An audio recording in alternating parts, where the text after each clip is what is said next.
come and get us. I'm here at the world premiere of Rampage. I'm here in LA at the world premiere of Rampage, starring the one and only Dwayne "The Rock" Johnson and some larger-than-life animals like George here behind me. We're bringing the classic. Congratulations for being against poaching, but also producing a great and fun movie. Talk a little about the message. And yeah, the well, fun of the film. we do. We have a message. We have an anti-poaching message. We have a gorilla conservation message. We consulted with the Dian Fossey Foundation. Again, I've been saying all night, I've spent time with gorillas and primatologists down in the Atlanta Zoo. That's been great. And I think in this case we got lucky to make a movie that has somewhat of a social conscience to it and a heartbeat, but also a movie that, look, it's absurd. These monsters are gigantic and they're destroying the city, which is, in a way, the fun part of it. So I think the balance of everything we were achieving in the movie was ambitious, and I think we did it, so I'm excited. Wonderful seeing you. Congratulations. Okay, Oscar nominee, and now in this huge Rampage movie. Yes. And you play a doctor, a researcher. Yes, I do. Yeah, a scientist, no less. Yes, a guilty scientist, because I'm responsible for creating the virus that actually infects Dwayne's character's best friends, the silverback gorilla, and I feel a lot of guilt about that.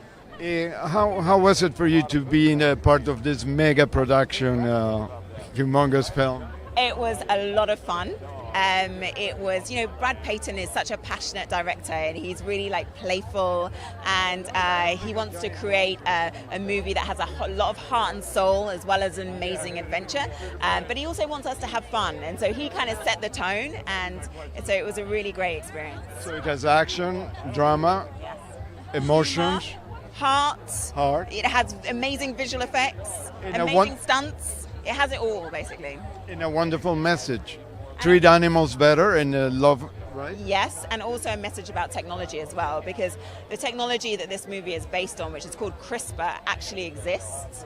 And in the right hands, it has the potential to do an incredible amount of good in this world, but in the wrong hands, it's a weapon of mass destruction.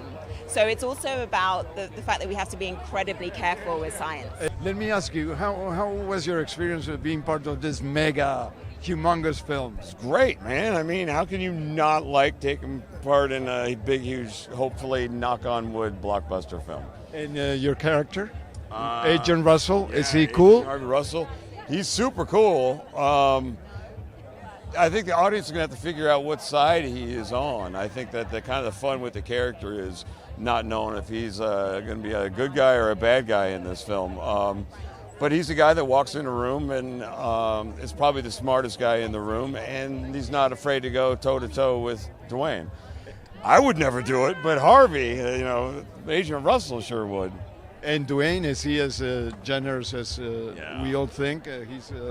It's exactly what you've heard about it probably 1 million times in your career. Super generous, super...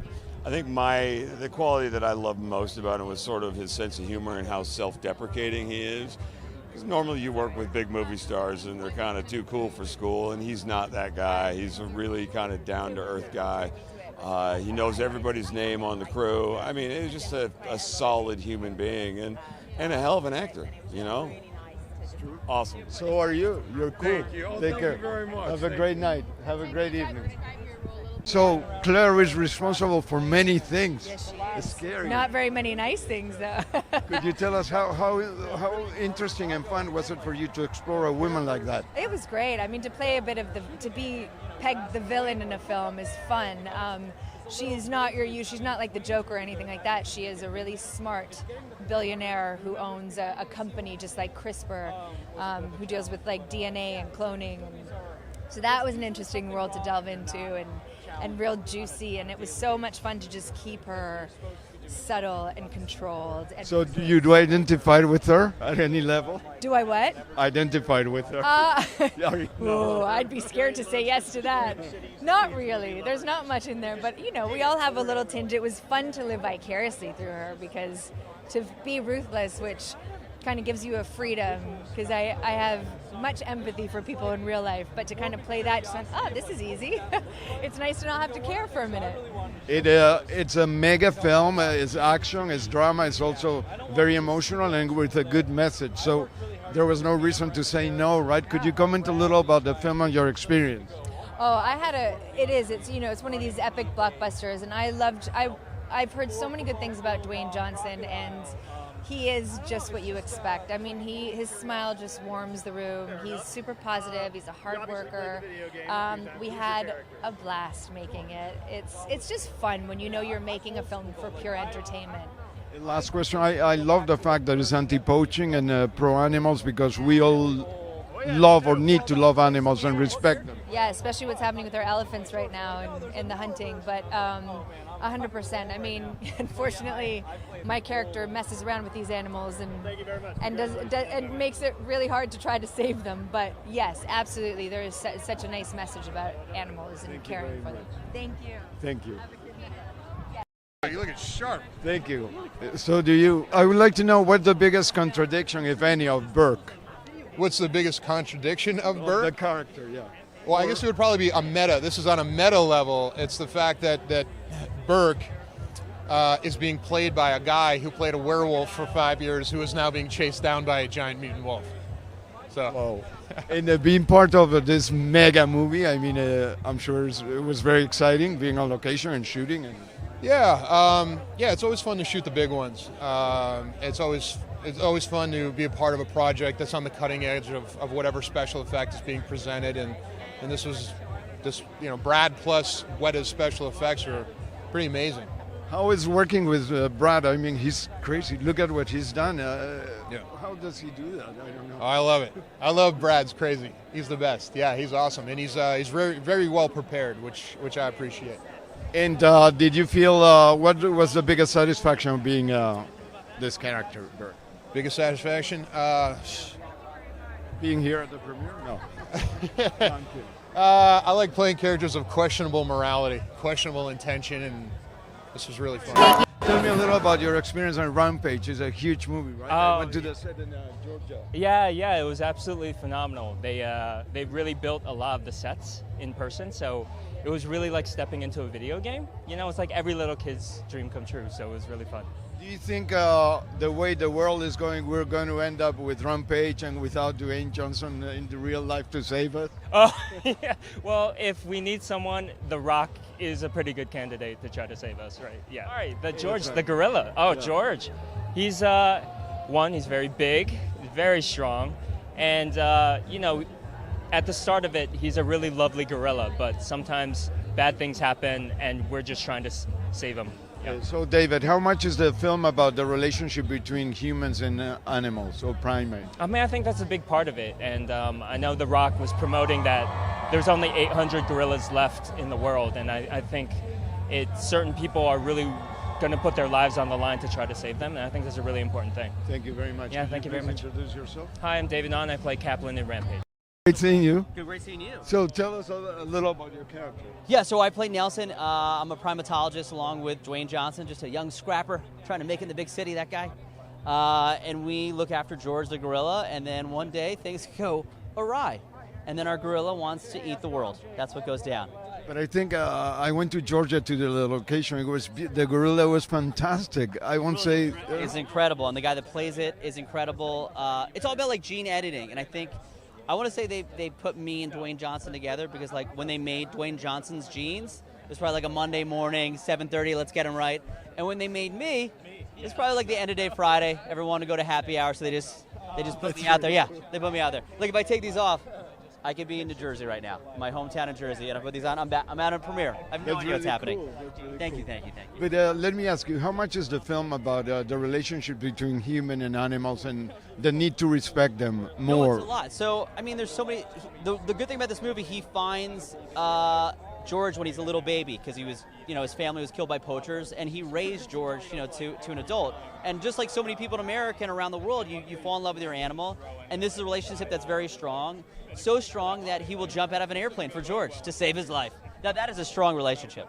How did you feel about being part of this mega mega humongous movie event? It's a dream you have as a kid. First of all, I played the game as a kid, so my brain's exploding that I am now in a game that's a movie for a gigantic premiere, which is just mind-boggling to me. It's mind-boggling.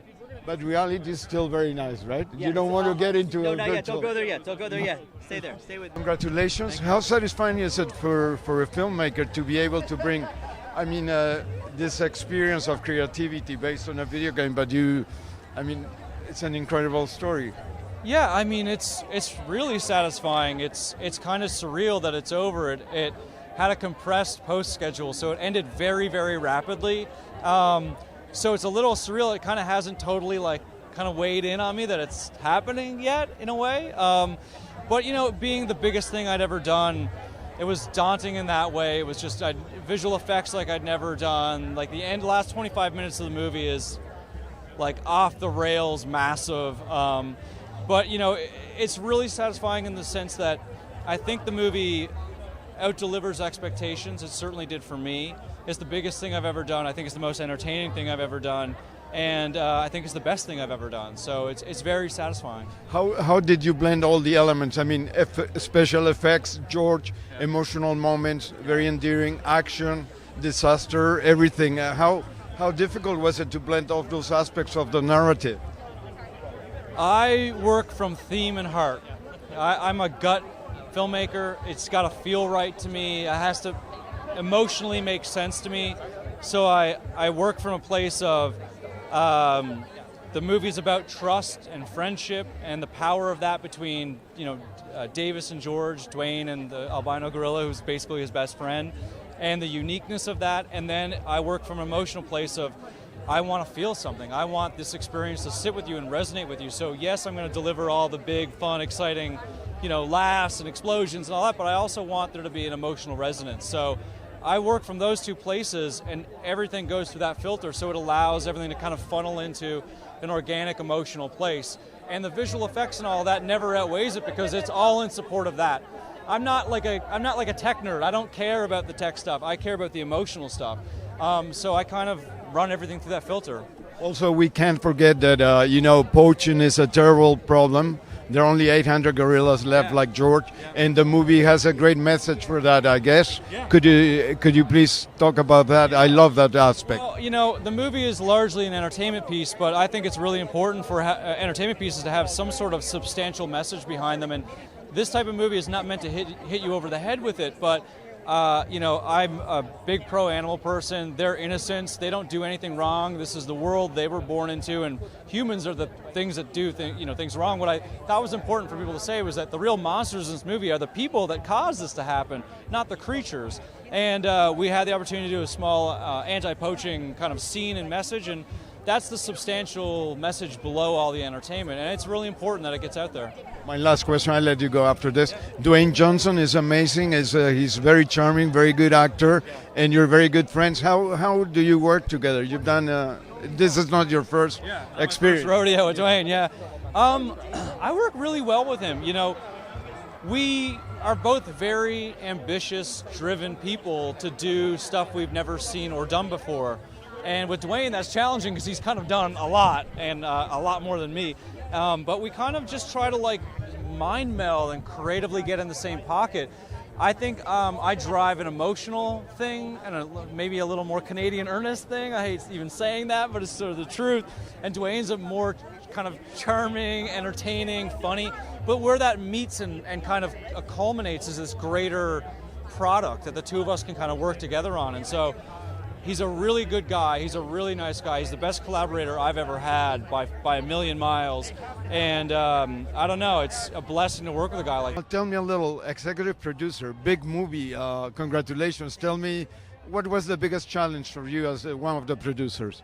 The biggest challenge, it's so funny, the biggest challenge is really making this type of movie.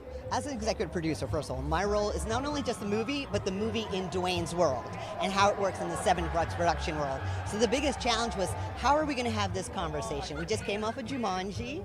This is a very important property. It was a game. How do we make mythology? How do we make it have meaning? How do we make people care about it? And those were the challenges. And we handled them. I was very pleased. I think we crushed.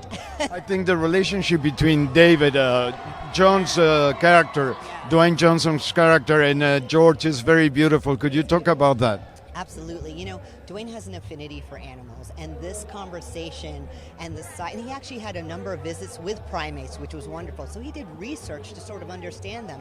But that was a great opportunity for us to show Dwayne having a relationship with someone that wasn't a person, that was a human being. And everyone feels that way about their pets. They're their best friends. It connects with you. So it was a great opportunity. We were so excited. Tell me a little, music can change the whole film in a way, or bring a lot of stuff to the dramatic aspects of the movie. It can, and in this movie we knew there would be a lot of big action music and a lot of electronic and orchestra, but what really surprised us is how much heart this movie needed. So we employed the African Children's Choir to really help us get that theme for Davis and George, Dwayne's character and the gorilla.